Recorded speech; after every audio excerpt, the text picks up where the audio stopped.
Prelims के बाद के जो 3 महीने हमें मिलते हैं उसमें हम ऐसे के पेपर पे मैक्सिमम 5 to 7 डेज देते होंगे अगर हम पूरा टोटल काउंट करें तो। लेकिन अगर इसमें हम थोड़े से ज़्यादा अगर टाइम एफर्ट डालें या थोड़ी सी ज़्यादा प्रैक्टिस करें तो इस पेपर में हम बहुत अच्छा स्कोर कर सकते हैं। ऐसे एनरिचमेंट की बुकलेट है IAS हब की, मैंने यही रेफ़र की थी, तो ये मेरा बेसिक सोर्स था एंड साथ में टॉपर्स के आंसर कॉपीज थे। आपको नहीं यूज़ करने हैं fancy codes, fancy words, simple सरल भाषा में आपको आपका ऐसे समझाना है। This is what is needed. ऐसे GS आंसर का ही एक्सटेंशन होता है। Instead of writing 250 words 1200 words लिखने होते हैं। ऐसे में एनेक्डोट से ही शुरू करना होता है। ऐसे में एक टेम्पलेट लगाना ही होता है। उस वाले टॉपर ने बहुत अच्छा पोएम लिखा है तो उसको कॉपी कर लेते हैं। ऐसे बहुत सारे सजेशंस आपने सुने होंगे और बहुत सारे टॉपर सेशंस भी आपने देखे होंगे। आज हमारे साथ लेकिन हैं Harshita, who is our TEP student, Total Enrichment Program, और ना ही उन्होंने सिर्फ रैंक 2 हासिल की है बल्कि ऐसे में 144 मार्क्स लेके हाईएस्ट मार्क्स लेके आए हैं वो ऐसे में। जहां बाकी toppers have also done well, पर उनके अगर ऐसे के मार्क्स देखे तो 100 to 110 to 120, but to make that jump from 100 to 140 plus, ऐसा क्या यूनिक किया होगा? तो कोई ट्रिक है क्या हर्षिता के पास? आज हम समझते हैं हर्षिता से ही on her strategy of how she approached essay preparation. Welcome Harshita. Thank you ma'am. ये इस बात पे आते हैं कि ऐसे पेपर इम्पॉर्टेंट क्यों है। ये हम सबको पता है कि ऐसे पेपर 250 मार्क्स का है, लेकिन इस पेपर में you have to put in the least amount of efforts and उससे आप अपने स्कोर को बहुत ज़्यादा ऑप्टिमम लेवल पे इंक्रीज कर सकते हैं। But you have to put in that smart work. यहाँ पे ऐसा कहूँ तो UPSC जिस तरह के एसेस चाहती है उसकी अगर हम नस पकड़ लेंगे ना तो ये पेपर हमारे लिए बहुत इजी हो जाएगा। तो इसलिए हमें हमारे जो एफर्ट्स है इसको ऐसे के पेपर में स्मार्टली यूटिलाइज करने हैं। अगर मैं मेरी ही बात करूँ तो अगर मेरी आप मार्कशीट देखेंगे, बाकी सारे पेपर्स में कहीं ना कहीं जैसे GS3 में मेरा थोड़ा स्कोर कम है या GS1 है, लेकिन ऐसे के पेपर में मेरे स्कोर की वजह से मेरा रैंक इम्प्रूव हो गया। अगर यहाँ पे मेरे 20 नंबर भी कम आए होते तो शायद मेरा टॉप 10 में रैंक नहीं होता। तो ऐसे paper is very important and you have to identify your strength. मेरे लिए ऐसे स्ट्रेंथ था और इस पेपर में आपको अपनी खुद की ऑथेंटिक थॉट्स बताने होते हैं। इस पेपर में आपको कुछ मगअप नहीं करना है, GS के पेपर्स की तरह कोई फैक्ट्स, डायग्राम्स, डेटा ये सब अपने दिमाग में नहीं डालना है। इसमें आपके खुद के थॉट्स आप पेपर चेकर को बताने वाले हैं। तो ये ऐसा पेपर है जिसमें आप अपनी मैक्सिमम क्रिएटिविटी पेपर चेकर के सामने ला सकते हैं।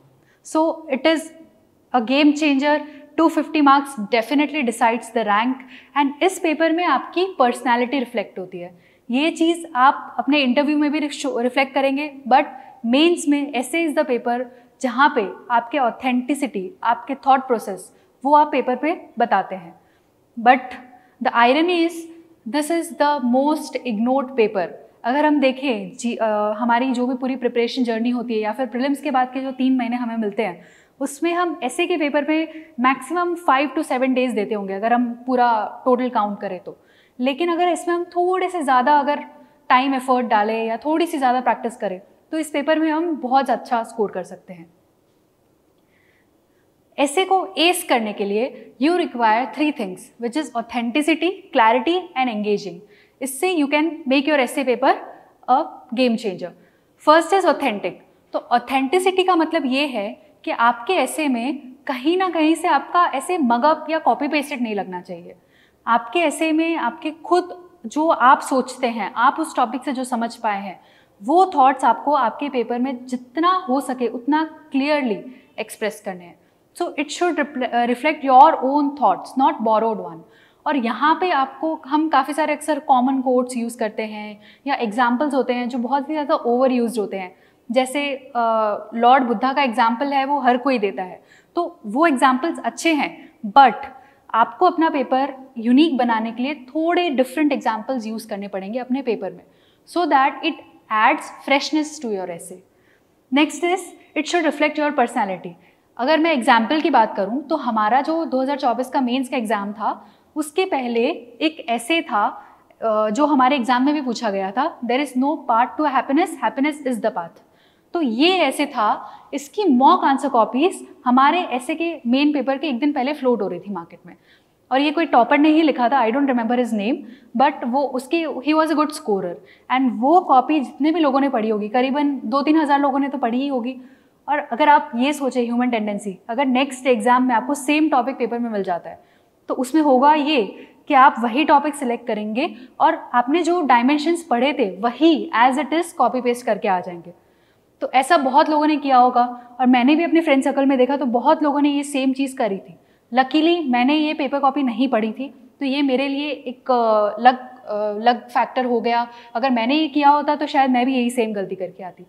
ये एग्जाम्पल देने का मतलब ये है कि ऐसी चीज़ों में आपकी खुद की ऑथेंटिसिटी चली जाती है, क्योंकि पेपर चेकर पेपर्स चेक करेगा तो एक ऐसे, 2 ऐसे, 10 ऐसे के बाद उसको भी पता लग जाएगा कि आप सेम चीज़ रिपीट कर रहे हैं। सिमिलरली मैं फ्रेमवर्क्स की बात करती हूँ। अक्सर हमें मार्केट में पता है कि काफ़ी सारी अप्रोचेस चलती है, जहाँ पे हम शायद पेस्टल अप्रोच की बात करते हैं, lot of approaches are going on.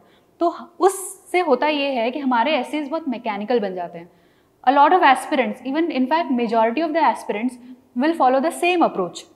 उससे हम अपने आप को उस बाउंड्री के अंदर बांध लेते हैं, फिर हम out of the box thinking या क्रिएटिव थिंकिंग वो नहीं कर पाते हैं। उससे भी कहीं ना कहीं हमारे मार्क्स पे असर होता है। So more the authenticity and originality, better will be your score. ये अगर मैं एग्जाम्पल दूँ, मेरी ही कॉपी का एग्जाम्पल है, जहाँ पे we had to write an essay regarding human imagination and its power.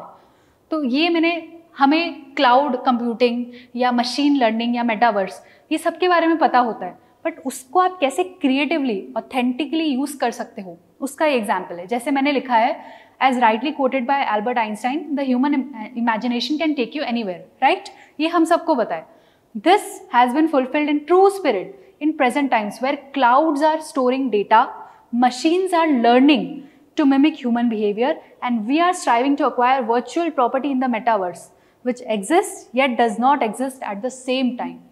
तो यहाँ पे हमें क्लाउड कंप्यूटिंग, मशीन लर्निंग, ये सब ने पढ़ा होगा, बट इसी चीज़ को मैंने थोड़ा क्रिएटिव फॉर्मेट में, या यूँ कहूँ तो पोएटिक वे में उसको लिखा, जिससे ज़्यादा इम्पैक्ट आया। और यही क्वोट को, जहाँ human imagination can take you anywhere, उसको आपने आपके जीएस के एग्जाम्पल से ही बताया।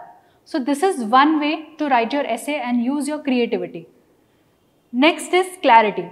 एसे आपका मैकेनिकल नहीं होना चाहिए, इसमें आपके जो थॉट्स है, आपको जितना बेटर वे में आप आर्टिकुलेट करेंगे, जितना बेटर वे में एक्सप्रेस करेंगे, उतने ही अच्छे आपके स्कोर आएंगे।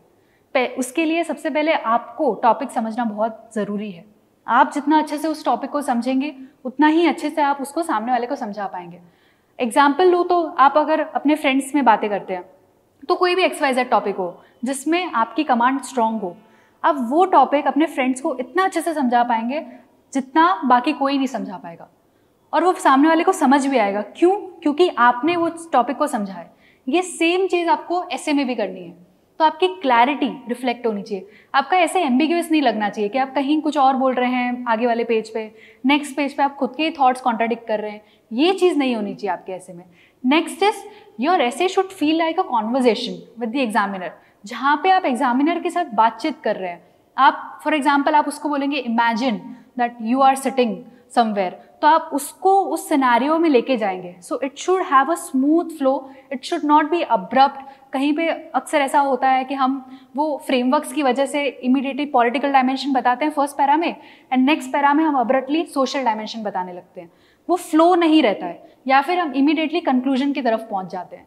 तो इस तरह का अब्रप्टनेस नहीं होना चाहिए आपके ऐसे में। It should feel like a smooth story like conversation, and you have to avoid fancy language. ज़रूरी नहीं है, अगर आपकी इंग्लिश समझने लायक है, लेजिबल हैंडराइटिंग है, इट इज़ इनफ।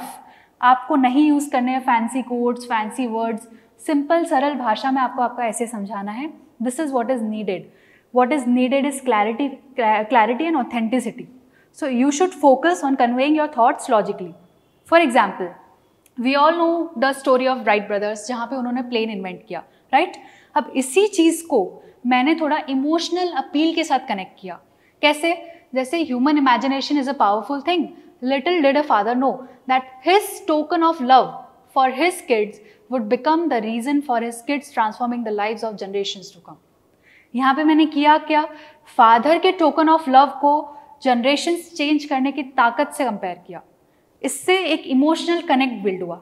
फिर मैंने बताया this is the story of Wright brothers who went on to invent an airplane after taking inspiration from a rubber powered toy helicopter gifted by their father. तो ये story इतनी सबको पता है, लेकिन इसको आप कैसे इमोशनल कनेक्ट के साथ यूज़ करके और फिर अपने ऐसे में क्रिएटिवली लिखते हैं, वो आपका शो करेगा clarity of thought. Next example, for example इसमें टॉपिक था technology just like art is a soaring exercise of human imagination. तो इसमें हम सब मेजॉरिटी ऑफ द एस्पिरेंट्स ये चीज़ को ऐसे इंटरप्रेट करेंगे कि technology is a soaring exercise of human imagination, which is correct.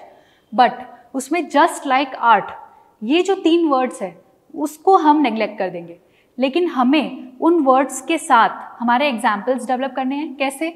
इसमें मैंने टेक्नोलॉजी और आर्ट को कैसे कनेक्ट किया, just as the scenic beauty of nature combined with the imagination led Van Gogh to create a visual masterpiece titled Starry Nights। ये मैंने किया art का एग्जाम्पल। क्यों? क्योंकि टॉपिक में मेंशन था जस्ट लाइक आर्ट। फिर in a similar manner the imagination of Elon Musk helped him to convert the drawings of spaceships from his childhood comic books into a reality। तो इसमें मैंने space वाला example technology है उसको मैंने drawings से connect किया एंड आर्ट का एग्जाम्पल दिया। उससे हुआ ये कि मेजॉरिटी ऑफ द एस्पिरेंट्स जो वो 3 वर्ड्स को नेग्लेक्ट करेंगे उनको आपने पकड़ा और उसके बेसिस पे एग्जाम्पल्स बनाए। तो ये आपका ऐसे यूनिक बनाएगा। Next is engaging. अब एंगेजिंग में अगर मैं आऊँ तो इसमें आपको अपनी जो सोच है, अपना पर्सपेक्टिव है, वो एक रीडर की तरह सोचना पड़ेगा। आप अपना आज खुद का ऐसे उठाइए और खुद एक थर्ड पर्सन की तरह पढ़िए विदाउट एनी बायस। तो आपको खुद ये बिलीव होना चाहिए कि क्या आप ऐसे फर्स्ट पेज से लेके लास्ट वर्ड तक वही एंगेजिंग वे में, वही शिद्दत के साथ, वही इंटरेस्ट के साथ पढ़ पाएंगे। वो रिफ्लेक्ट करेगा कि आप रीडर को कितना एंगेज रखते हैं। पेपर चेकर को कहीं पे भी बीच में ऐसा फील नहीं होना चाहिए कि बहुत लंबी लंबी बातें एक्सप्लेन कर रहा है, जहाँ पे एक्सप्लेनेशन की ज़रूरत नहीं है वहाँ पे ओवर एक्सप्लेन कर रहा है, या कोई डायमेंशंस नीडेड नहीं है, रेलेवेंट नहीं है, वो चीज़ें लिखी हुई है, ऐसा फील नहीं होना चाहिए पेपर चेकर को। तो you have to think like a reader और उसको शुरू से लेके एंड तक इंटरेस्टेड बनाए रखना पड़ेगा। उसका इंटरेस्ट बना रहेगा, पेपर चेकर को मज़ा आएगा तो वो मार्क्स भी देगा। तो आपको सोचना है रीडर की तरह। तो आपके सारे ऐसे आज तक आपने लिखे हैं, एक आध ऐसे उठाइए और आप उसको उस पर्सपेक्टिव से पढ़िए। आपको खुद अपनी गलतियाँ रियलाइज़ हो जाएगी, आपको किसी और से पूछना ही नहीं पड़ेगा कि इस मेरे ऐसे में क्या गलत है या क्या सही है। Next is you have to use examples generously. अक्सर होता यह है कि हम बहुत सारी थियोरी लिख देते हैं बट एग्जाम्पल्स नहीं देते, या फिर एग्जाम्पल्स देते हैं तो बहुत ही नैरो एग्जाम्पल्स देते हैं। बट इस केस में अगर आप अपनी पर्सनल लाइफ से एग्जाम्पल्स देंगे, अपनी पर्सनल लाइफ में ऐसा कोई इंसिडेंट हुआ है जहाँ पे जिस चीज़ ने आपको इंस्पायर किया हो, या फिर आपने कुछ ऐसा किया हो जो रिफ्लेक्ट करता है कोई वैल्यू, सपोज करेज है, डिटर्मिनेशन है, वो एग्जाम्पल्स को लेके आप अपने ऐसे में डालिए, क्योंकि वो एग्जाम्पल्स कोई कॉपी पेस्ट नहीं कर पाएगा, first thing. And second is that will make your essay unique. So you have to use your personal examples and साथ में करंट इवेंट्स को भी यूज़ करना है। हम बहुत सारे जीएस के एग्जाम्पल्स, हिस्टोरिकल रिफॉर्मर्स के एग्जाम्पल्स देंगे, बट करंट में जो चीज़ें हुई है, जैसे अभी रिसेंटली अगर एयरप्लेन क्रैश हुआ है या फिर ऑपरेशन सिंदूर हुआ है, इन चीज़ों को, इन एग्जाम्पल्स को हम अपने एसेज में अगर यूज़ करेंगे, उससे हमारा जो एसे है वो ज़्यादा रेलेवेंट लगेगा as compared to other essays. So this is what you have to keep in mind. You can also use the stories of civil servants, जहाँ पे हम ethics के पेपर में भी अक्सर काफ़ी इंस्पिरेशनल सिविल सर्वेंट्स की स्टोरीज पढ़ते हैं। वही चीज़ों को हमें अपने ऐसे में यूज़ करना है। एंड इमोशनल कनेक्ट, मैंने पहले एक एग्जाम्पल दिया जहाँ पे कैसे मैंने फादर के लव को प्लेन के इन्वेंशन से कनेक्ट किया, उसी तरह से आपको इमोशनल अपील यूज़ करनी है। I will show you another example जहाँ पे मैंने इमोशनल कनेक्ट यूज़ किया है। इस ऐसे में I have tried to create a scenario wherein imagine yourself sitting besides your mother on a kitchen platform। तो आप लिटरली डेप्थ में समझा रहे हैं कि आप मदर के साथ बैठे हैं एक किचन प्लेटफॉर्म में, और फिर you are watching her as she cooks your favourite vegetable curry so effortlessly while the delicious smell of her love and labor makes you drool।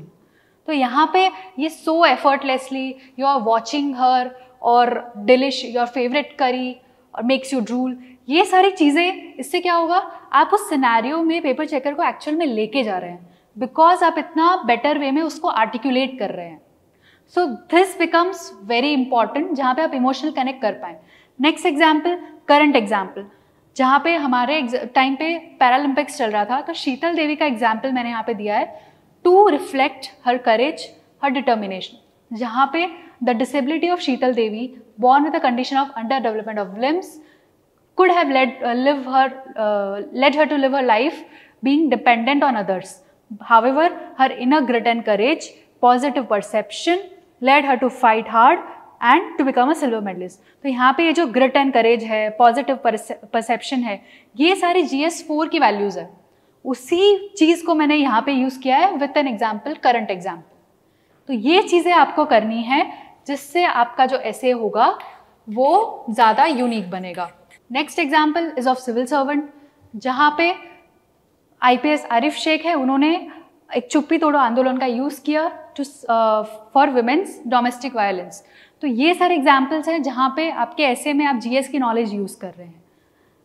Next very important thing, ये 3 चीज़ों के बाद आपको right ऐसे choose करना बहुत ज़रूरी है, क्योंकि अक्सर होता ये है कि हम अब्रप्टली टाइम कंस्ट्रेंट की वजह से या जल्दबाजी में कोई एक टॉपिक सिलेक्ट कर देते हैं और उसके बाद बीच में 10-15 मिनट बाद हमें ये रियलाइज़ होता है कि हमने गलत टॉपिक सिलेक्ट कर लिया, या फिर इसके बारे में हमारे पास लिखने के लिए कुछ है ही नहीं ज़्यादा.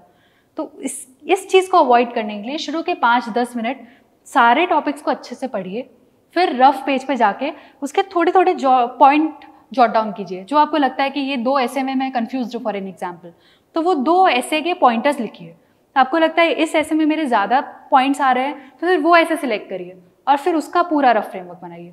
सो choosing the right essay is very important. So आपको रश नहीं करना है. You have to spend at least 15 minutes to interpret. If 5-10 minutes also suffices. And इसमें unique and philosophical topics can fetch more marks. लेकिन इसमें मैं अगर एग्जाम्पल दूँ तो हमारा 2024 का जो पेपर था उसमें एक टॉपिक था the daughter is a true man of science. 4th topic था सेक्शन ए में, the daughter is a true man of science. तो ये टॉपिक फेस वैल्यू पे काफ़ी लोग सिलेक्ट नहीं करेंगे, क्योंकि हमारे पास पहले 3 बेटर टॉपिक्स थे, जहाँ पे पहले क्लाइमेट चेंज रिलेटेड टॉपिक था, फॉरेस्ट वाला. सेकेंड टॉपिक था हैप्पीनेस के ऊपर था. तो ये सारे फिलोसॉफिकल टॉपिक्स में majority of the aspirants would have selected those topics. But मैंने थोड़ा यूनिक टॉपिक सिलेक्ट करने का ट्राई किया. लेकिन ये चीज़ रिस्की है. यहाँ पे आपको पहले खुद के ऊपर कैपेबिलिटी होनी चाहिए कि आप उस टॉपिक को अच्छे से जस्टिस दे पाएँ, तभी ये चीज़ करनी है. लेकिन अगर आप बहुत प्रैक्टिस करेंगे तो ये चीज़ भी आप कर पाएंगे. आपको कोई भी टॉपिक दिया जाएगा आप उसको अच्छे से लिख पाएंगे, बट उसके लिए प्रैक्टिस बहुत ज़रूरी है. So choosing the right essay becomes very important. Next is strong introduction. जैसे हम अक्सर कहा करते हैं कि first impression matters, and yes it matters a lot when it comes to essay of UPSC.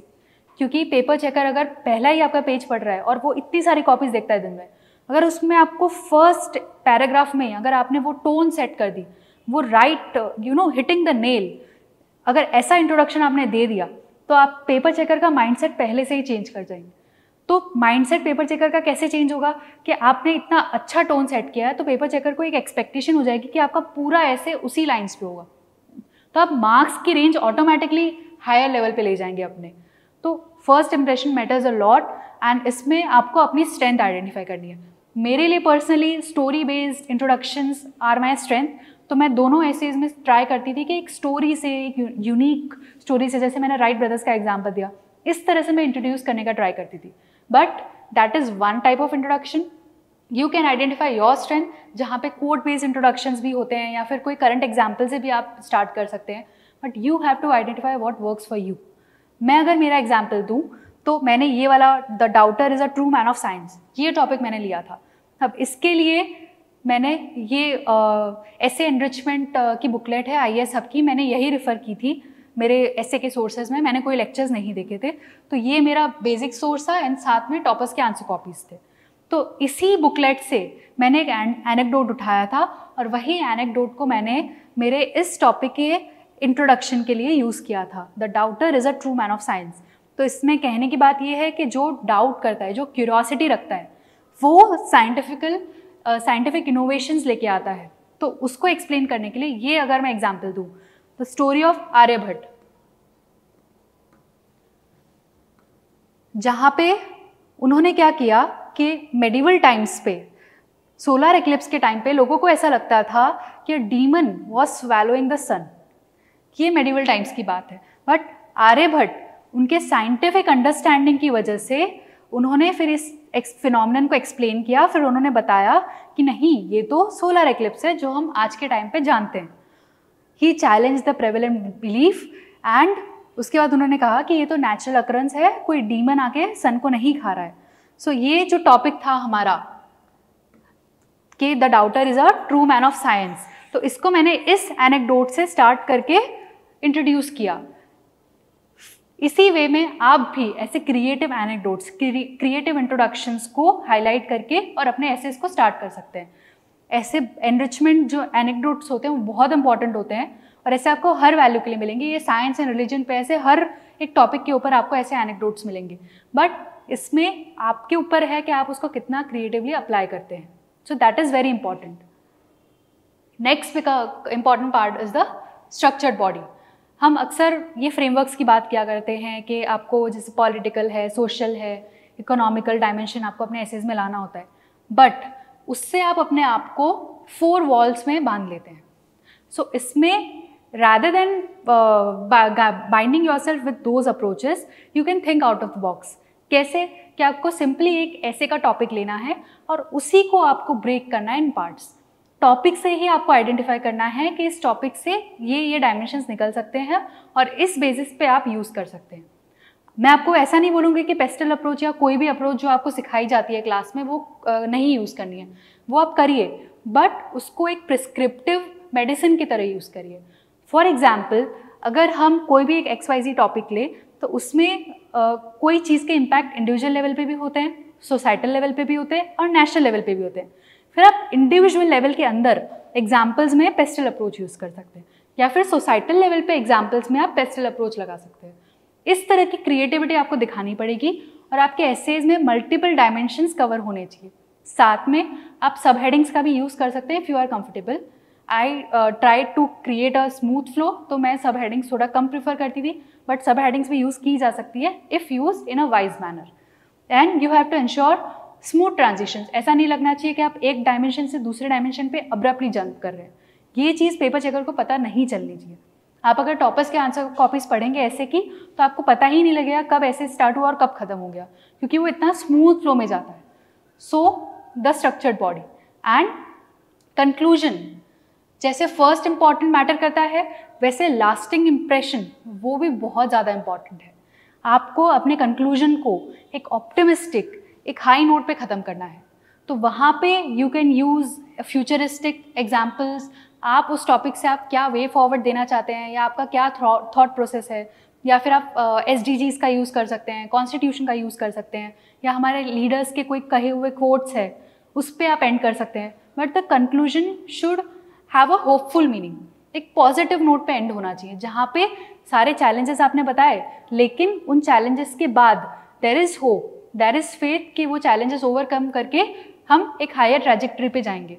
सो एक पॉजिटिव नोट होना चाहिए। वहाँ पे you can include values. Value based conclusions are very good, जहाँ पे एथिक्स की जो वैल्यूज़ हम सीखते हैं वही वैल्यूज़ को, परसिवियरेंस है या फेथ है, ऑनेस्टी है, वही वैल्यूज़ को हम यहाँ पे यूज़ करके अपना कंक्लूजन एक अच्छा सेट कर सकते हैं। जैसा कि यहाँ पे लिखा है पोएम्स यूज़ कर सकते हैं, बट ये पोएम्स है वो कंक्लूजन में फिट होनी चाहिए। ऐसा नहीं होना चाहिए कि आपने डालने के लिए, आपको एक पोएम पता है या आपको एक कोट पता है तो आपने डालने के लिए डाल दिया, ऐसा नहीं लगना चाहिए। उस टॉपिक से रेलेवेंट होना चाहिए, उस टॉपिक में फिट बैठना चाहिए, वही आप अपने कंक्लूजन में डालिए। Next comes the very very important part which I think help me score good in essay, and I think कि उससे आपका ऐसे डिफरेंट बनता है, but at the same time this is neglected by most of the aspirants. This is what I call the hidden side of the essay. Hidden side का मतलब होता है कि ऐसा एक डायमेंशन जो ऐसे को पढ़ के आपको फेस वैल्यू पे आइडेंटिफाई नहीं होगा, बट वो इम्प्लिसिट होगा, वो आपको अपनी अंडरस्टैंडिंग से खुद आइडेंटिफाई करना पड़ेगा। So the hidden side of the ऐसे इज़ वेरी इंपॉर्टेंट, जो बहुत लोग नेग्लेक्ट कर देते हैं। आपको एग्जाम्पल देती हूँ। For example, if you want to test a man character, give him power. ये है फेस वैल्यू पे, वेयर आपको ये एक्सप्लेन करना है थ्रू एग्जाम्पल्स कि आप अगर पावर देंगे तो उसका एक पॉजिटिव वे में भी यूटिलाइजेशन हो सकता है और उसको लोग नेगेटिवली भी यूज़ कर सकते हैं, उससे कैरेक्टर पता चलता है। बट इसका इम्प्लिसिट एंगल भी है, वो ये है कि पावर कैरेक्टर टेस्ट करने के लिए पावर देना ही is not the only way, there are many ways to test a man's character. तो वो उसका होगा इम्प्लिसिट डायमेंशन, जिसमें फिर आपको एग्जाम्पल्स एनेक्डोट्स यूज़ करके वो डायमेंशन समझाना पड़ेगा। फॉर एग्जाम्पल यहाँ पे कैरेक्टर टेस्ट करना हो, अगर पावर नहीं हो फिर भी कैरेक्टर हो सकता है, जैसे महात्मा गांधी या मदर टेरेसा, तो उनका कैरिस्मेटिक पावर है, जहाँ पे उनके एक्चुअली कोई अथॉरिटी नहीं थी, बट उनके वैल्यू सिस्टम इतने स्ट्रॉन्ग थे जिसकी वजह से लोग उनको फॉलो करते थे। तो ये भी एक पावर का वे है जहाँ पे उनका कैरेक्टर रिफ्लेक्ट हो रहा है, लेकिन उनके पास हाथ में कोई एक्चुअल पावर नहीं है। So power is not only restricted in a restricted manner, इस ऐसे का इम्प्लिसिट एंगल भी है। So you have to avoid writing one sided essays जहाँ पे majority of the aspirants, yes I am telling it and I am putting highlighting this, कि majority of the aspirants ये गलती करेंगे जहाँ पे हिडन साइड वो आइडेंटिफाई नहीं करेंगे। तो ये चीज़ आपको अवॉइड करनी है और इम्प्लिसिट एंगल आपको आइडेंटिफाई करना है। हिडन एंगल का आपको एग्जाम्पल जब आगे ऐसे में मैं आपको एक ऐसे ब्रेनस्टॉर्म करके बताऊंगी, उसका रफ फ्रेमवर्क बताऊंगी, उसमें भी आपको इम्प्लिसिट एंगल आइडेंटिफाई करके बताऊंगी, जिससे आप बेटर वे में समझ पाएंगे। Next is rough framework. Rough framework एक ऐसी चीज़ है जो हम पीछे जो ऐसे का पूरा स्ट्रक्चर होता है, या यूँ कहूँ तो ब्लूप्रिंट, वो होता है आपका रफ फ्रेमवर्क। और वो इम्पॉर्टेंट इसलिए है क्योंकि अक्सर अगर हम बिना रफ फ्रेमवर्क के या बिना प्रॉपर स्ट्रक्चरिंग के अगर ऐसे लिखना स्टार्ट कर देते हैं तो उसमें हम कभी कभी फ्लो में इतना बह जाते हैं, फिर हमें बाद में रियलाइज़ होता है 5th या 6th पेज पे पहुंच के कि हमने एक डायमेंशन को या तो बहुत ज़्यादा एक्सप्लेन कर दिया या कुछ डायमेंशन हम भूल गए एड्रेस करना। तो ये चीज़ ना हो, उस वजह से रफ फ्रेमवर्क बहुत इंपॉर्टेंट बन जाता है। अब ये चीज़ है क्या कि इसमें आप रफ फ्रेमवर्क कैसे बनाएंगे, तो मैं क्या किया करती थी, सपोज़ ये पेज है तो कोई भी टॉपिक मैंने डिसाइड कर लिया, फिर इस टॉपिक से रिलेटेड मुझे जो भी पॉइंट्स या जो भी एग्जाम्पल्स आ रहे हैं वो मैं यहाँ पे एग्जाम्पल्स लिख दूंगी, वर्ड्स कि जैसे महात्मा गांधी जी, या ये एग्जाम्पल, ये कोट है, ऐसे कोट डाल दूंगी, या फिर ये स्टोरी यूज़ कर सकती हूँ मैं, इस एग्जाम्पल से फिट बैठती है, ये डायमेंशंस आएंगे, ऐसे रैंडमली, कोई सीक्वेंस नहीं होगा। इस तरह से पूरा मैं पेज पे जॉट डाउन कर दूँगी।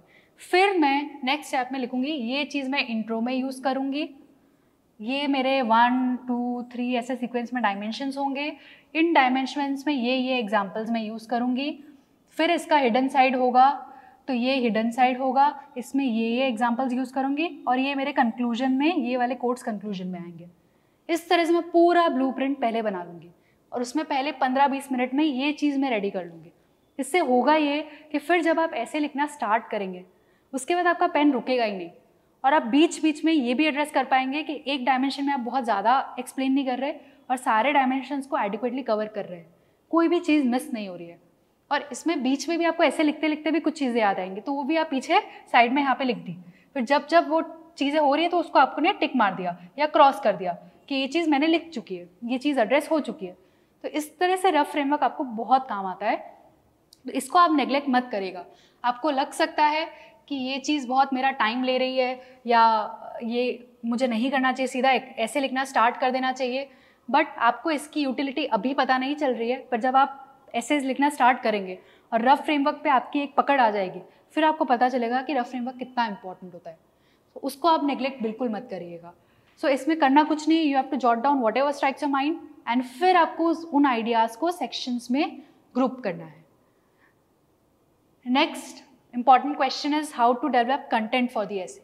मेरे केस में मैं बताऊं तो मैंने IAS हब का जो ऐसे एनरिचमेंट बुकलेट है वो मैंने पढ़ा था, वो मेरे टोटल एनरिचमेंट प्रोग्राम का ही पार्ट था, तो उसमें मुझे वो मटेरियल मिल गया था।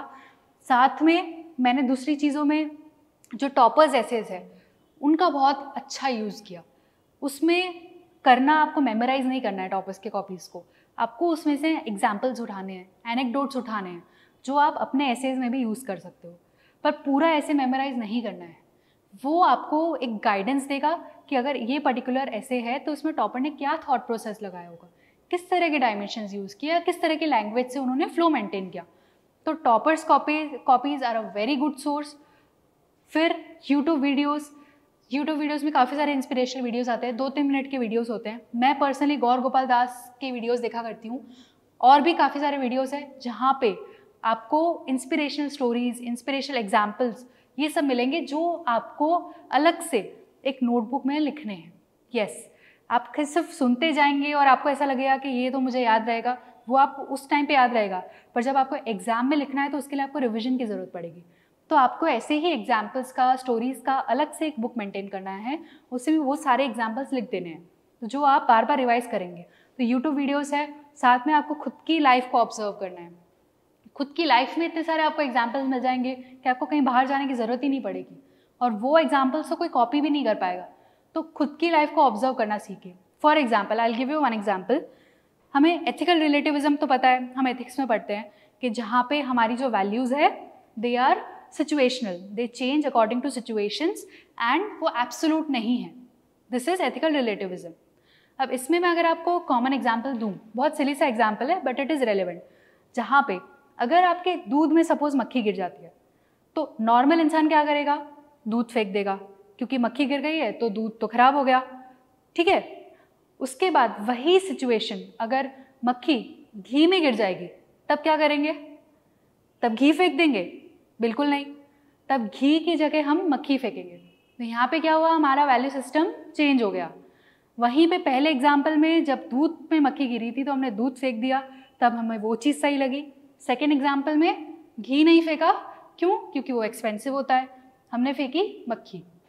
तो ये एक बहुत ही सिंपल एग्जाम्पल है। इसका कहने का मतलब ये है कि आपकी डेली लाइफ में ऐसे बहुत सारे एग्जाम्पल्स होते हैं जहाँ पे आपको कंसेप्ट्स अप्लाई करने हैं। ये चीज़ आपकी कैपेसिटी है, आपकी कैपेसिटी के ऊपर है कि आप कैसे अप्लाई करते हैं। उसके लिए आपको ऑब्जर्वेंट बनना पड़ेगा। आपके आसपास ऐसे कई एग्जाम्पल्स होंगे। हमें पता है कि एक बंद घड़ी होती है, वो भी सही टाइम 2 बार दिखाती है, बहुत ओवर यूज एग्जाम्पल है, बट ये भी इम्पॉर्टेंट है। सिमिलरली अगर हम बात करते हैं कि excess of anything is bad, right, तो उसमें हम जीएस में पढ़ा करते हैं ऑक्सीजन का इतना कॉम्पोजिशन है, नाइट्रोजन का इतना कॉम्पोजिशन है। सो नाइट्रोजन का ज़्यादा कॉम्पोजिशन है, क्यों? क्योंकि अगर ऑक्सीजन का एक्सेस हो जाएगा तो वो हमारे लिए लीथल होगा, कंबशन हो जाएगा। So excess of anything is bad, इसको समझाने के लिए भी इतना सिंपल सा एग्जाम्पल आप यूज़ कर सकते हैं। तो डेली लाइफ में आपके जो हो रही चीज़ें हैं, आपके आसपास जो हो रहा है, उससे आप अपने कंसेप्ट्स को अप्लाई करिए और उसमें से एग्जाम्पल्स उठाइए और अलग से जॉट डाउन कीजिए। This is what is important. इससे आपका कंटेंट डेवलप होगा। ये आपको कोई सिंगल रिसोर्स में नहीं मिलेगा। एक सिंगल रिसोर्स आपका बेस बन सकता है, एनेक्डोट्स आपका बेस बन सकते हैं, बट आपको उसके अंदर ऐड ऑन करना है और वो ये सारी चीज़ें आपको हेल्प करेगी to enrich your essays. This is what I have done and I have scored and this is what you have to do. In fact आपको इससे भी आगे जाना है। शायद मुझे भी कोई चीज़ नहीं पता होगी जो आपको खुद आइडेंटिफाई करनी है और उसको अप्लाई करना है। अब आते हैं ब्रेनस्टॉर्मिंग पे। तो यहाँ पे मैं क्या करूँगी कि ये जो टॉपिक है इसको मैं पहले बताऊँगी कि क्या क्या डायमेंशंस हो सकते हैं, क्या क्या डायमेंशंस आप अपने टॉपिक में एग्जाम्पल में डाल सकते हैं और किस तरह से फ्लो रहना चाहिए। इसका मैंने एक इंट्रोडक्शन भी बनाया था, खुद बैठ के मैंने ये ऐसे सोचा है। इसका इंट्रोडक्शन किस तरह से हो सकता है वो भी मैं आपको बताऊँगी। आपको उसी लाइन्स पे क्रिएटिव इंट्रोडक्शंस कैसे बनाने हैं उसका आपको एग्जाम्पल मिलेगा। सो अगर ये टॉपिक की बात करें तो topic is the supreme art of war is to subdue the enemy without fighting। तो अगर हम बात करें, टॉपिक है the supreme art of war, तो इसमें भी आर्ट वर्ड यूज हुआ है, तो पहले मैं यहां लिख देती हूं सुप्रीम आर्ट ऑफ वॉर। जो कीवर्ड्स है is to subdue the enemy, तो एनिमी एक और कीवर्ड है, विदाउट फाइटिंग।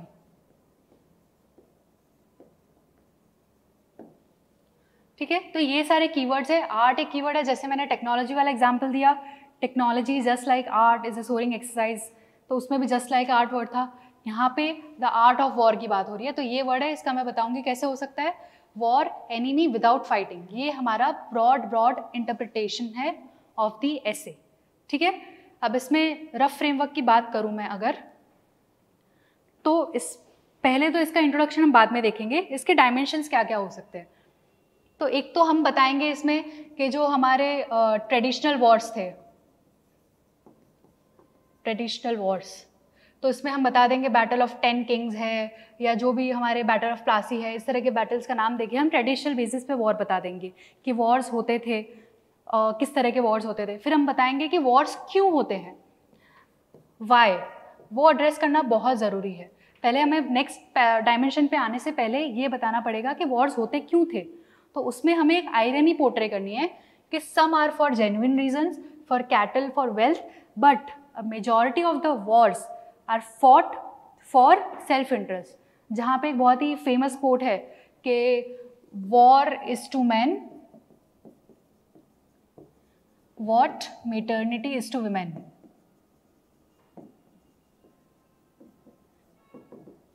ये एक बहुत फेमस कोट है, war is to man what maternity is to women. तो इससे एक आयरनी रिफ्लेक्ट होगी कि कहाँ पे बहुत सारे जो वॉर्स है वो अवॉइड किए जा सकते हैं, बट हम हमारे लिए वो चीज़ लड़ते हैं ताकि हमारा पावर शो हो। तो ये वाला डायमेंशन आ जाएगा कि why we fight the wars. फिर हम बताएंगे चेंजिंग नेचर ऑफ वॉर, जहाँ पे पहले जैसे वॉर्स फाइट किए जाते थे, अब साइबर सिक्योरिटी थ्रेट्स आ रहे हैं, साइबर वॉर्स हो रहे हैं, फिर माइंड वॉर्स हो रहे हैं, सोशल मीडिया वाला जो एंगल है, ये सारी चीज़ें चेंजिंग नेचर ऑफ वॉर है। या हाइब्रिड वॉरफेयर की बात करें तो ये सारी चीज़ें हैं जहाँ पे हम एक शिफ्ट कर रहे हैं। पहले हमने बताया ट्रेडिशनल वॉर्स होते थे, फिर हमने बताया कि क्यों लड़े जाते हैं, फिर हम बताएंगे चेंज कैसे कैसे हो रहे हैं। ठीक है, अब इसमें हम आर्ट को कैसे यूज़ कर सकते हैं। तो इसमें मैंने इसमें एक लाइन सोची थी, आप अपना क्रिएटिविटी दिखा सकते हैं। इसमें हम क्या कर सकते हैं, just as the colour red, अब मैं रेड कलर की बात कर रही हूँ to connect it with art. तो just as the colour red paints roses and hearts alike. ठीक है, रोजेस एंड हार्ट्स का भी कलर रेड होता है। As vibrant as it seems, the same red washes away the lives of the loved ones on the battle ground. तो इसमें हमने किया क्या कि आर्ट में जो हम कलर रेड यूज करते हैं for roses and hearts alike, as vibrant as it seems, it washes away. अब वॉशेज अवे वर्ड क्यों यूज किया मैंने, क्योंकि आर्ट में हम स्ट्रोक्स देते हैं, washing away, washes away the lives of the loved ones in the battle ground. जो हमने बैटल ग्राउंड पे वॉर्स की बात करी, तो इसमें किया क्या, इमोशनल कनेक्ट डाला कि हम अपने जो जिनसे प्यार करते हैं हम उनको खो देते हैं, और साथ में आर्ट को भी हमने कनेक्ट कर दिया। तो इस तरह के क्रिएटिव एग्जाम्पल्स आपको खुद सोचने हैं और अपने एसे में डालने हैं। तो यहाँ पे हमने चेंजिंग नेचर बता दिया। फिर हम इसमें नेक्स्ट एंगल पे आएंगे, winning the war without fighting.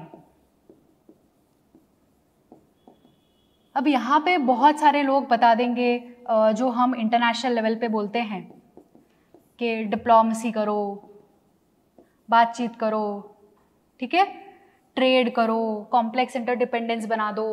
तो डिप्लोमेसी से ये वाला एंगल हर कोई बताएगा कि फाइटिंग नहीं करनी है, it is not the era of war, we have to talk it out, we have to diplomatically handle the conflicts. ये एंगल सही है, लेकिन इसमें दूसरा एंगल आता है नेशनल लेवल पे। नेशनल लेवल पे भी बहुत सारे वॉर्स होते हैं, बहुत सारे एनिमीज़ होते हैं। इसको हमें सिर्फ दूसरी कंट्री के कंटेक्स्ट में ही इंटरप्रेट नहीं करना है। इसमें हमारे नेशनल लेवल पे एनिमीज़ कौन से होंगे, जो हमारा करप्शन है, जो हमारी इनएफिशिएंसीज है, जो रेड टेपिज्म है या पॉवर्टी है, ये सारे हमारे नेशनल लेवल्स पे एनिमीज़ हैं जिनको हमें जीतना है विदाउट फाइटिंग। विदाउट फाइटिंग कैसे, through good governance, through reforms, through efficient utilization of the resources. ये सारी चीज़ों से नेशनल लेवल पे हमारे जो वॉर्स है उसको हम एड्रेस करेंगे विदाउट फाइटिंग। फिर आएंगे हम सोसाइटी लेवल पे। सोसाइटी लेवल पे किस तरह के वॉर्स हो सकते हैं, कास्ट बेस्ड डिस्क्रिमिनेशन होता है, ऑपरेशन ऑफ वल्नरेबल सेक्शंस है, या फिर रिलीजियस इंटॉलरेंस है। ये सारी चीज़ें हमारे एनिमीज़ है एट दी सोसाइटी लेवल। फिर इसको हम कैसे विदाउट फाइटिंग एड्रेस करेंगे, थ्रू सोशल रिवॉल्यूशन। या for example KM Munshi ji का एग्जांपल दूँ तो उन्होंने उनकी पैम्पलेट की मदद से सोशल रिवॉल्यूशन लाया। तो हम इसको फाइट करेंगे थ्रू फाइटिंग द कंजर्वेटिव या orthodox practices, through modern reforms, modernity लाके। तो यहाँ पे भी we are not actually fighting and we are fighting the evils of the society या एनिमीज ऑफ द सोसाइटी। फिर हम आएंगे इंडिविजुअल लेवल पे। इंडिविजुअल लेवल पे किस तरह के वॉर्स हो सकते हैं? इंडिविजुअल लेवल पे होता है हमारा जो हमारे एंगर है या हेट्रेड है या प्रेजुडाइसिस है, इस तरह की चीज़ें भी हमारे एनिमीज़ है जिनके साथ हमें वॉर करना है बाय विदाउट फाइटिंग। वो कैसे करेंगे? Through introspection, through sitting with our selves and through value system. ये सारी चीज़ों से हम इंडिविजुअल लेवल पे इन एनिमीज़ का फाइट करेंगे।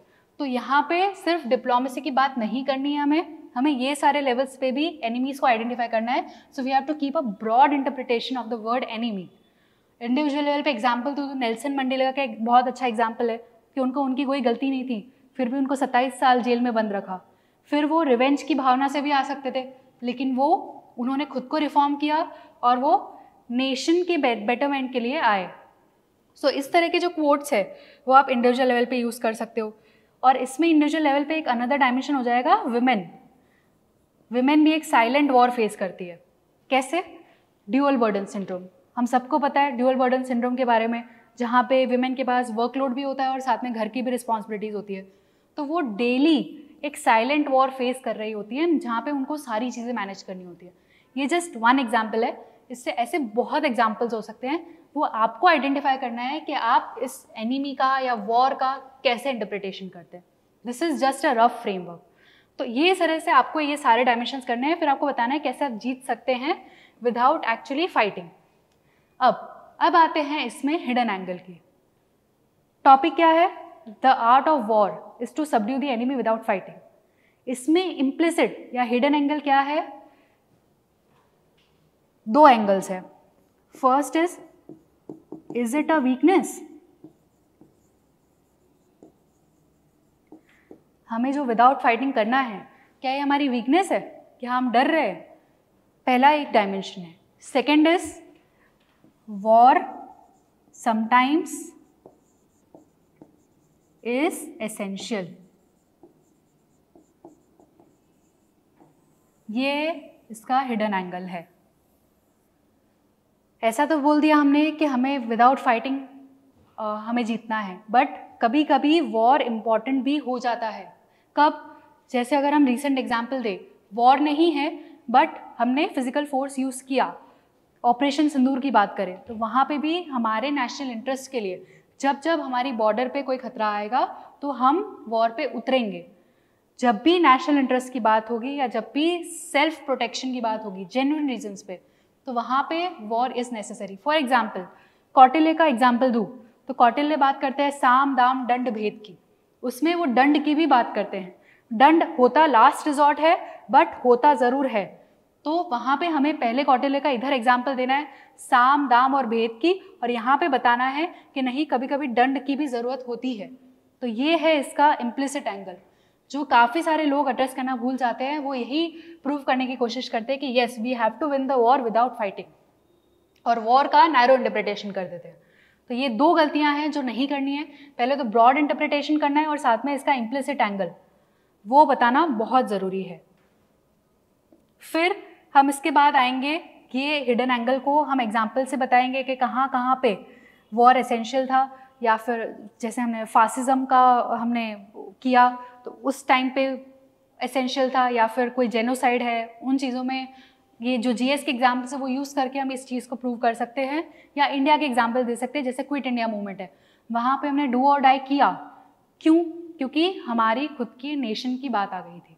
तो ऐसे इंस्टेंसेस देके आपको ये इम्प्लिसिट एंगल समझाना है, और फिर आपको इससे कंक्लूजन में ट्रांजिशन करना है जहाँ पे वैल्यूज़ का यूज़ करके कि वासुधैव कुटुंबकम है, या वैल्यूज़ है जहाँ पे कलेक्टिव एफर्ट है। जो अभी जो रिसेंट ट्रेंड्स में जो वॉर्स आ रहे हैं, जैसे क्लाइमेट चेंज है, it is a war against humanity, terrorism है, इस तरह के जो थ्रेट्स आ रहे हैं, यहाँ पे कलेक्टिव एफर्ट से ही हम फाइट कर सकते हैं विदाउट एक्चुअली फाइटिंग।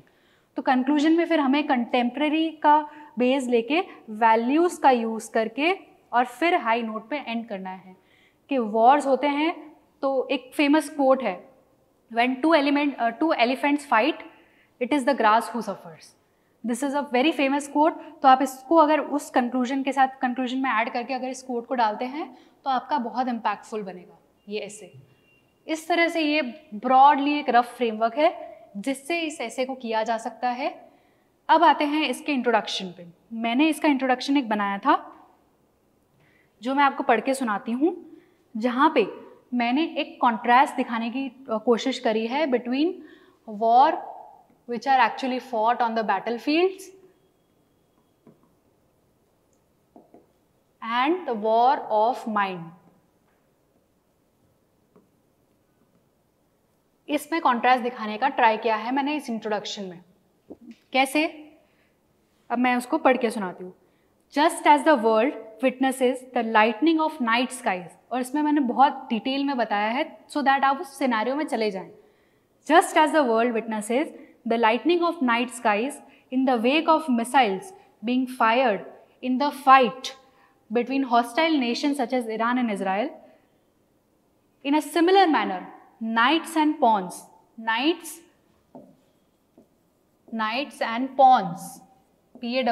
वाला, knights and pawns are fighting on the checkered fields of black and white, making a 19-year-old boy win the war of minds and become the chess world champion, none other than D. Gukesh.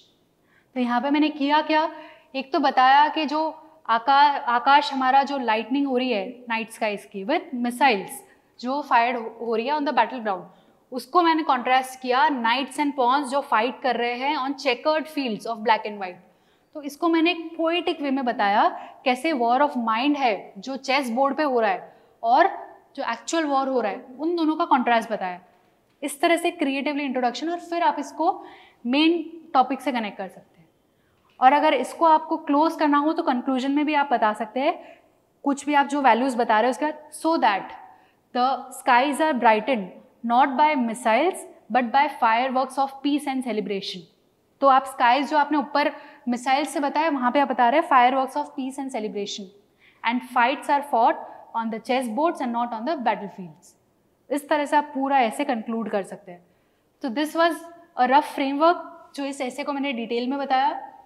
इस तरह से आपको भी broad way में interpret करना है अपने assess को, और ऑथेंटिक, क्लैरिटी एंड एंगेजिंग, ये 3 वर्ड्स का ध्यान रखना है, और साथ में क्रिएटिविटी लानी है सो दैट आप अपने ऐसे को दूसरों के ऐसे का कंपैरिजन में बेटर बना सके। अब एक ऐसे तो मैंने आपको बता दिया कि आपको कैसे ब्रेनस्टॉर्म करना चाहिए।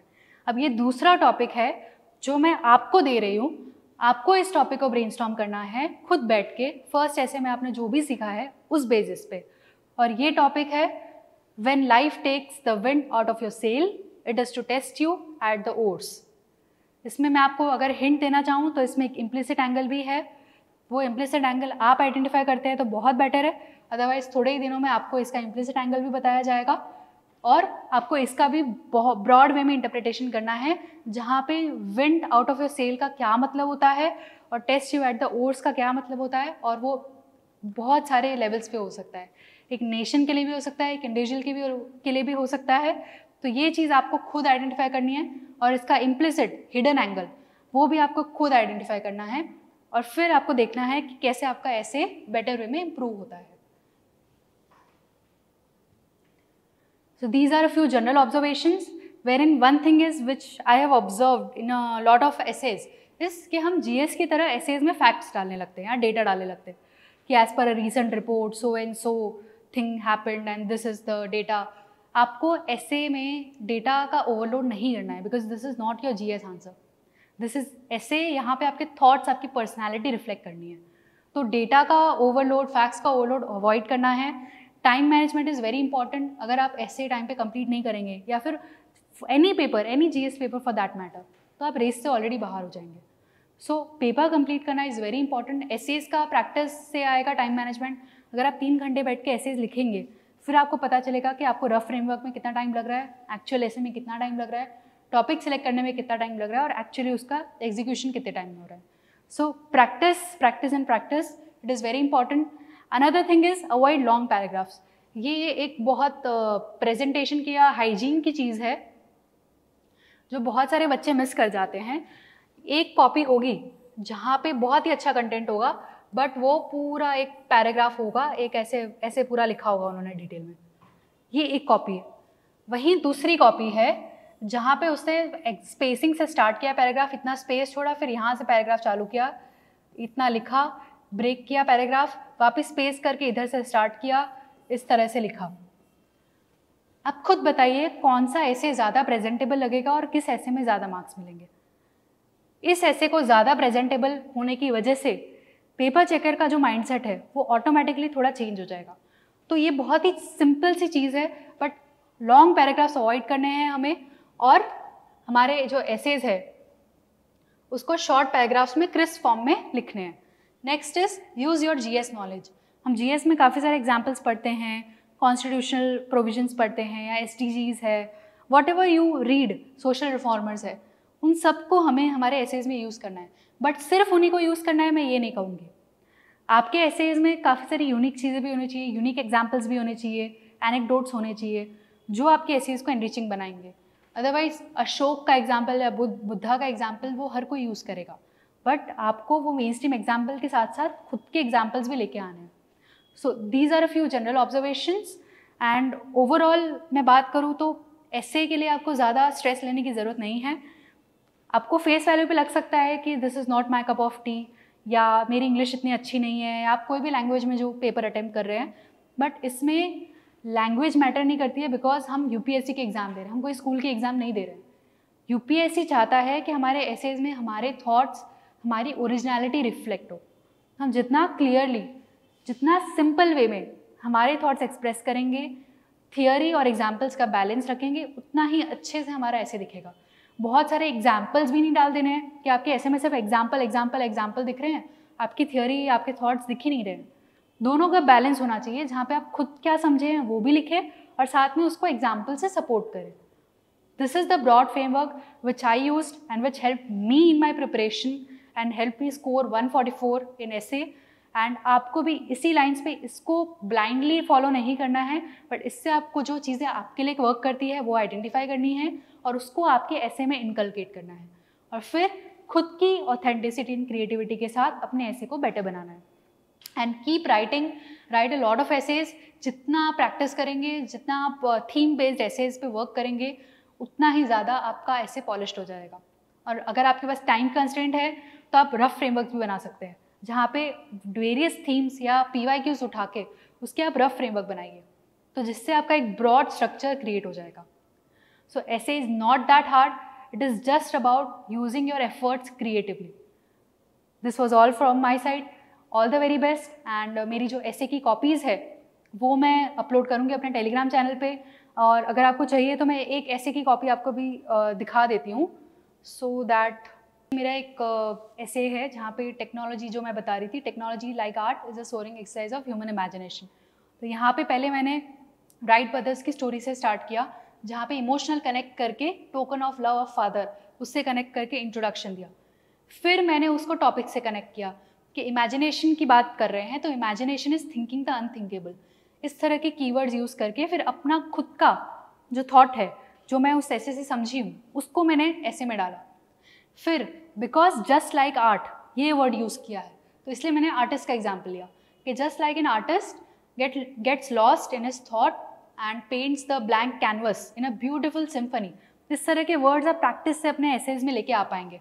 फिर टेक्नोलॉजी में भी सिमिलर वे में एक्सपेरिमेंट होता है एंड प्लेइंग विथ आइडियाज़ होता है to create something which is simple yet extraordinary. तो आर्टिस्ट का एग्जाम्पल यूज़ किया बिकॉज टॉपिक में आर्ट का एग्जाम्पल था।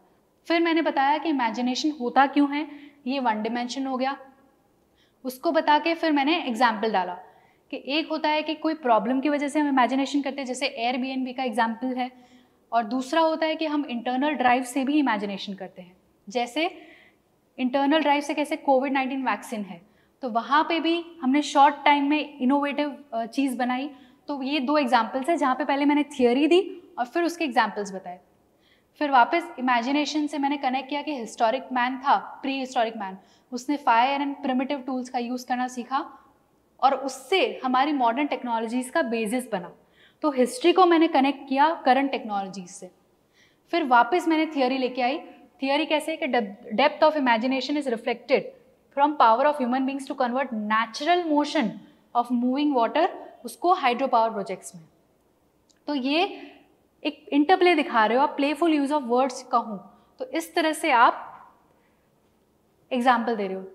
फिर मैंने वापस आर्ट से कनेक्ट किया, जो मैंने आपको पीपीटी में भी दिखाया था, जहाँ पे सीनिक ब्यूटी ऑफ नेचर जो स्टारी नाइट्स बनाया था उसको मैंने इलॉन मस्क के टेक्नोलॉजी से कनेक्ट किया, जहाँ पे ड्राइंग्स ऑफ स्पेसशिप को उन्होंने रियलिटी में कन्वर्ट किया। वापस से पेंटिंग का एग्जाम्पल दूँ तो पेंटिंग्स ऑफ अजंता जो हम देखते हैं, वहाँ पे शिप बिल्डिंग का आर्ट का मेथड हमने देखा, जिसको हम टंकाई मेथड बोलते हैं। तो इस तरह से टेक्नोलॉजी के एग्जाम्पल्स लेकिन आर्ट से कनेक्ट करते हुए। क्यों? क्योंकि टॉपिक में बोला है जस्ट लाइक आर्ट। फिर क्यूरियोसिटी से कैसे हमने पहले मैं उस टॉपिक से स्पेस पे लेके गई कि क्यूरियोसिटी से हम स्पेस पे गए और साथ में हम अंडर वाटर भी गए। सेम चीज़ से हम अंडर वाटर भी गए, तो स्पेस वाला एंगल भी दिखा दिया, अंडर वाटर भी दिखा दिया। फिर क्रिएटिव यूज़ ऑफ वर्ड्स कहूँ तो एक कोट डाल दिया, रेलेवेंट कोट, एंड साथ में ये एग्जाम्पल जहाँ पे क्लाउड्स आर स्टोरिंग डेटा, तो creative use of words and concepts like cloud computing. फिर एक दूसरा एंगल कि हमने ह्यूमन इमेजिनेशन से इतनी सारी अच्छी चीज़ें तो बना ली, लेकिन it has not painted an all rosy picture. Again painted word, क्यों? क्योंकि टॉपिक में बोला है जस्ट लाइक आर्ट। तो इसका दूसरा डायमेंशन ये है कि हमने ह्यूमन इमेजिनेशन का एक गलत वे में भी यूज़ किया है। It can take you anywhere, topic में ऐसा लिखा है। तो एनीवेयर का इंटरप्रिटेशन अच्छा भी होता है और ख़राब भी होता है। तो ख़राब कैसे? कि हमने डिस्ट्रक्टिव टेक्नोलॉजीज बनाई, वेपन्स ऑफ मास डिस्ट्रक्शन बनाए। फिर ऊपर मैंने लाइफ गिविंग एलिमेंट्स का यूज़ किया था, तो वही लाइफ गिविंग एलिमेंट्स ने हाइड्रोजन जैसे हाइड्रोजन बॉम्ब्स भी बनाए हैं, तो वो नेगेटिव एग्जाम्पल हो गया। फिर मैंने ऊपर जो एग्जाम्पल कनेक्ट किया था, सेम टेक्नोलॉजी जो हमें हेल्प कर रही है इन कनेक्टिंग द वर्ल्ड, यहाँ पे पॉजिटिव साइड दिखाया। सेम पैराग्राफ में मैंने उसका नेगेटिव भी दिखाया कि उसके वेपनाइजेशन से साइबर वॉरफेयर कर रहे हैं। तो हम दोनों एंगल्स दिखा रहे हैं। फिर जहाँ पे हमने टेक्नोलॉजी से बहुत लोगों का बेनिफिट करने के लिए सोचा था, वहाँ पे हम बॉम्बिंग कर रहे हैं, न्यूक्लियर टेक्नोलॉजी की जो चैलेंजेस है उसकी बात कर रहे हैं। फिर एक कोट डाल दिया, महात्मा गांधी जी ने जैसे बोला था कि will require 9 more earths for this mankind to survive. तो ये कोट यहाँ पे रेलेवेंट है क्योंकि हम नेगेटिव साइड ऑफ टेक्नोलॉजी दिखा रहे हैं। यूज़ ऑफ फॉसिल फ्यूल से जो भी प्रॉब्लम हो रही है, या यहाँ पे फिर से आर्ट से कनेक्ट किया। It is ironic to say that human beings are using their power of imagination to paint a gloomy picture of their own demise. तो यहाँ पे हम आयरनी दिखा रहे हैं कि हम पेंट कर रहे हैं ग्लूमी पिक्चर, वो भी हमारे ही डिस्ट्रक्शन के लिए। तो वो नेगेटिव साइड ऑफ टेक्नोलॉजी है। इसके बाद मैं डायमेंशन चेंज करूँगी कि हमें टेक्नोलॉजी का एथिकल यूज़ करना चाहिए। वो कैसे होगा? वैल्यूज़ की मदद से। तो पहले मैंने अच्छा साइड दिखा दिया टेक्नोलॉजी का, फिर बुरा साइड दिखाया, और अब मैं उसको बैलेंस करूँगी कि कैसे एथिकल वैल्यूज़ का यूज़ करके हम टेक्नोलॉजी को हमारे बेनिफिट के लिए यूज़ कर सकते हैं। अगेन इसको भी मैं आर्ट से कनेक्ट करूँगी। To effectively use the imagination there is need to add colours of ethical values. बार बार मैं आपको बोल रही हूँ कि जो words majority of the aspirants neglect कर देंगे, वही वर्ड्स के मेटाफॉर्स आपको यूज़ करने हैं। तो कलर्स ऑफ, मैं इसमें ऐसा भी कर सकती थी कि need to add ethical values, पर मैंने कलर्स वर्ड ऐड कर दिया, तो वो एक क्रिएटिव वे में आपने टॉपिक से कनेक्ट कर दिया। फिर वहाँ पे वैल्यू सिस्टम बता दिए in order to develop green, तो ग्रीन एक कलर का एग्जाम्पल हो गया। फिर अच्छे एग्जाम्पल्स दे दिए जहाँ पे इलेक्ट्रिक व्हीकल्स है। अब जो मैंने नेगेटिव साइड दिखाया उसको बैलेंस भी करना पड़ेगा, क्योंकि कंक्लूजन पेसिमिस्टिक नहीं लगना चाहिए। तो आप अचानक से नेगेटिव साइड दिखा के और कंक्लूजन हाई नोट पे एंड कर देंगे तो वो भी गलत है। तो फिर आपको बेस बिल्ड करने के कंक्लूजन का अब पॉजिटिव एग्जाम्पल्स देने हैं वापस, जहाँ पे टेक्नोलॉजी से जो हमने डैमेज किया था वो डैमेज को हम मिटिगेट कर रहे हैं। जो हमने क्लाइमेट चेंज या जो भी हमने जिससे हमारे जो क्लाइमेट है उसको लॉस हुआ, वो लॉस को अब हम मिटिगेट कर रहे हैं। वही नेगेटिव साइड को टेक्नोलॉजी की मदद से, कैसे इलेक्ट्रिक व्हीकल्स ला के या कार्बन कैप्चर टेक्नोलॉजीज बना के, तो हमने नेगेटिव साइड तो बताया, फिर उसी को हमने मिटिगेट करने वाला साइड बताया। फिर हाइड्रोजन बॉम्ब्स का एग्जाम्पल दिया था, अब उसका ही positive example hydrogen based fuels. तो वही एग्जाम्पल को हम आगे रीइंफोर्स कर रहे हैं but in a positive manner. फिर कंक्लूजन होगा कि पावर ऑफ ह्यूमन टेक्नोलॉजी, उसको हम कोई भी वे में यूज़ कर सकते हैं। तो vibrant colours of ethical values डालो और फिर उसको टॉपिक से कनेक्ट किया, thus giving flight to the imagination just like Wright brothers did, जो मैंने टॉपिक शुरू में स्टार्ट किया था। इस तरह से ये एक ऐसे है, ये मेरा स्टाइल था लिखने का, ऐसे आपका भी एक स्टाइल होगा, वो आपको आइडेंटिफाई करना है। But main thing is practice. जितना आप प्रैक्टिस करेंगे उतने ज़्यादा आपके एसेज यूनिक बनेंगे। मैं जो बुकलेट आपको दिखा रही थी, ये है एसे एनरिचमेंट बुकलेट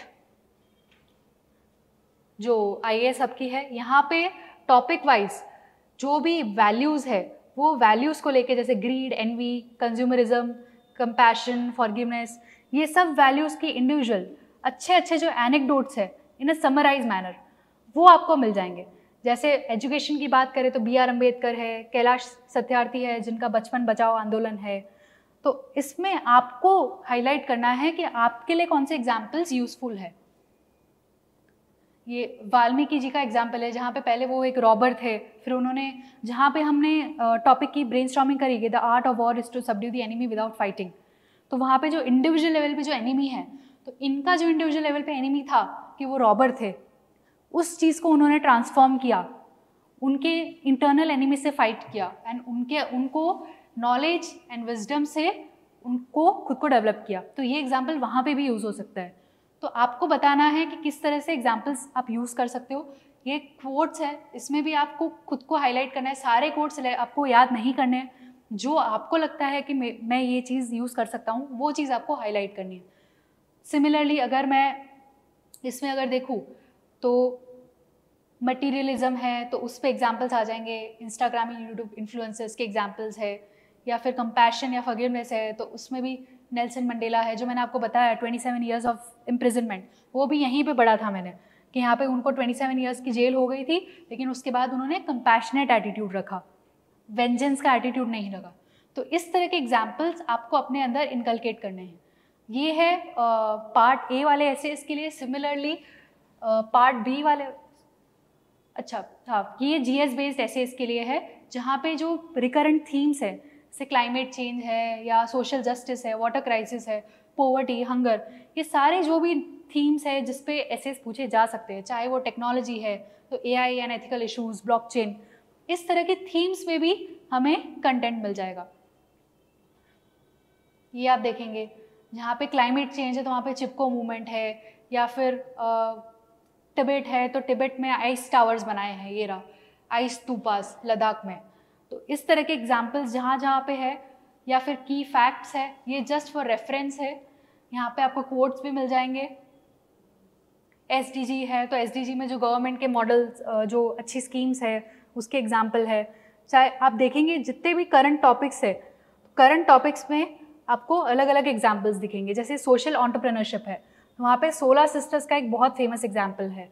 तो इस तरह के एग्जाम्पल्स आपको खुद पढ़ने हैं, पहले पूरा बुकलेट पढ़ के फिर आपको हाईलाइट करने हैं कि आपके लिए कौन से एग्जाम्पल्स यूजफुल है, और उसको आप इसी में हाईलाइट कर दीजिए और साथ में एक अलग बुक मेंटेन करिए जहाँ पे कीवर्ड्स लिख दीजिए कि जस्ट मैंने अपनी बुक में मेंशन कर दिया 16 सिस्टर्स, फिर मुझे याद आ जाएगा कि अच्छा वो क्या एग्जाम्पल था, और साइड में मैं लिख सकती हूँ 16 एग्जाम्पल डैश सोशल एंटरप्रेन्योरशिप या इनोवेशन। तो इस तरह से आपका एक पूरा एग्जाम्पल्स का बैंक प्रिपेयर हो जाएगा जो आप ऐसे के पेपर के एक दिन पहले रिवाइज करके जाएंगे। ये होगा सिर्फ 5-6 पेज का, पर यही आपके ऐसे का फॉर्डर होगा। So this is the hand out, and इस तरह से आई होप आपको समझ में आया होगा कि ऐसे की प्रिपरेशन कैसे करनी है। टॉपर्स के आंसर कॉपीज पढ़िए, बट उसको मेमोराइज मत कीजिए। बार बार यही कहूँगी कि खुद की ऑथेंटिसिटी जितनी मेंटेन करेंगे उतना ही आपका ऐसे अच्छा बनेगा। Thank you so much. I hope that this session could add value to your preparation, and all the best for your mains. I hope that you do well. Thank you, Harshita. That was a very, very insightful session. And in fact, you have mostly covered all the essentials I've been telling in my essay enrichment class. कि सबसे important है to have the complete and correct understanding of the topic. Yes. बिना topic को समझे, if you proceed, then वो sense of conviction नहीं आता है. Second most important thing, and also Harshita has mentioned it, and please take it into account, brainstorming is the heart and soul of your essay. It gives you the blueprint. जब आप लिखने जाते हो तो आपको सोचना नहीं पड़ता अगर आपने पहले से अच्छे से सारे points brainstorm किए हो. Also very, very important, and I thank you Harshita, you put it to the forth कि emotive connect is the essence of essay. काफ़ी सारे रेडीमेड टेम्पलेट्स चल रहे हैं, हम लोग सोचते हैं पेस्टल नहीं कर रहे हैं तो कोई और टेम्पलेट लगा लेते हैं, यही फ्लो बन सकता है। उस चक्कर में सारे ऐसे बहुत मैकेनिकल हो रहे हैं और एक जैसे हो रहे हैं, तो वो फैक्ट्री से एक जैसे आइडेंटिकल एसेज निकल के आ रहे हैं, whereas you need to build that emotive connect. And yes, inspiration is very, very important. You have to look at the toppers, copies, but you have to develop also your own USP. जो topper लिख चुके हैं वो और बहुत सारे thousands of students भी copy कर रहे हैं, तो आप उसको देख के अपना क्या नया इनोवेशन निकाल पाते हैं, अपनी क्या USP निकाल पाते हैं, that's very, very important. So this essay enrichment program is a part of our TEP, the Total Enrichment Program, and on that we will give you more details कि किस तरीके से practice sessions हो रहे हैं, कितना ज़्यादा हमें ध्यान रखना पड़ता है कि वो emotive connect हम बना के रखें, right? Without losing the essence, of course content important है, but emotions भी important है. So thank you Harshita for sharing your knowledge with our students. Until we meet next time. Thank you. Thank you.